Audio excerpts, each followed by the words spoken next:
1 درجن کے قریب بیٹے تھے خلیفہ عمر بن عبدالعزیز کے. جب مرنے لگے چند دینار 18 دینار چھوڑ کے گئے. 18 دینار میں سے اسی میں تجہیز تکفین کا بھی انتظام کیا گیا, بقیہ جو بچا ان کے بیٹوں میں تقسیم کر دے گا. 18 دینار کیا ہے, اور وہ بھی 1 درجن کے قریب بچے ہیں.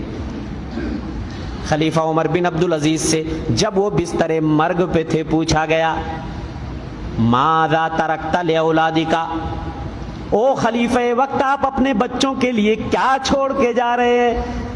کہنے لگے میں اپنے بچوں کے لیے اللہ کا ڈر چھوڑ کے جا رہا ہوں, اللہ کا تقوی چھوڑ کے جا رہا ہوں.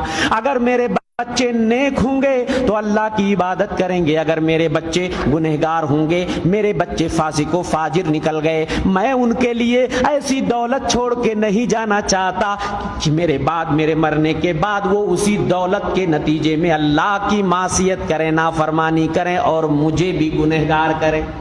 ایسی دولت چھوڑ کے نہیں جاتا میں.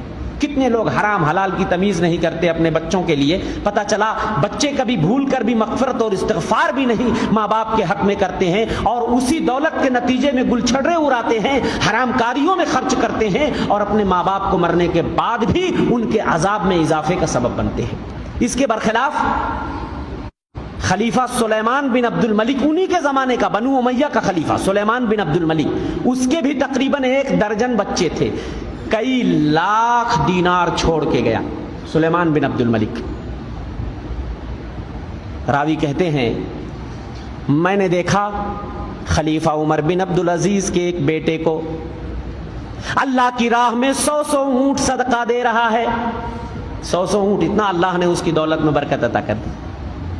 اور سلیمان بن عبد الملک جو کئی لاکھ کی پراپرٹی چھوڑ کے گئے تھے اپنے بچوں کے لیے, میں نے دیکھا کہ ان کا ایک بیٹا بازار میں بھیک مانگ رہا ہے, ایک بیٹا عمر بن عبدالعزیز کے بیٹے سے بھیک مانگ رہا, اس کے سامنے ہاتھ پھیلا رہا ہے. وہ لاکھوں کی پراپرٹی کہاں چلی گئی کچھ بھی نہ پتا چلا. میرے بھائی, ہمیشہ ہمیشہ اپنے بچوں کے لیے دولت چھوڑ کے جاؤ یا نہ جاؤ, لیکن اپنے بچوں کو نیک بنا کر جاؤ. اگر تمہارا بچہ تمہارے مرنے کے بعد تمہارے حق میں استغفار کرے گا, اللہ جل شانہ اگر تم جنت میں ہو تو تمہارے درجے کو بلند کر دے گا, اور اگر تم اللہ نہ کرے اگر تم دوزخ میں ہو, یا اگر تمہیں عذاب قبر ہو رہا ہے تو تمہارے عذاب قبر میں تخفیف ہو جائے گی. قبر میں اللہ روشنی پیدا کر دے گا, تمہاری قبر کو کشادہ کر دے گا, اگر تمہارے مرنے کے بعد تمہارا بیٹا تمہارے لیے استغفار کرے گا.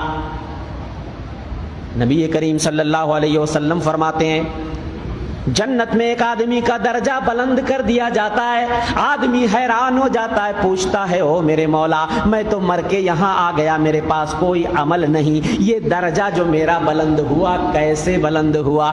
اللہ جل شانہ کہیں گے بے استغفار ولدک لکا, تیرا بیٹا دنیا میں تیرے لیے استغفار کر رہا ہے, مغفرت اور بخشش کی دعائیں مانگ رہا ہے, اس لیے میں نے تیرے درجے کو بلند کر دیا. تو میں یہ کہہ رہا تھا, بات دوسری طرف نکل گئی.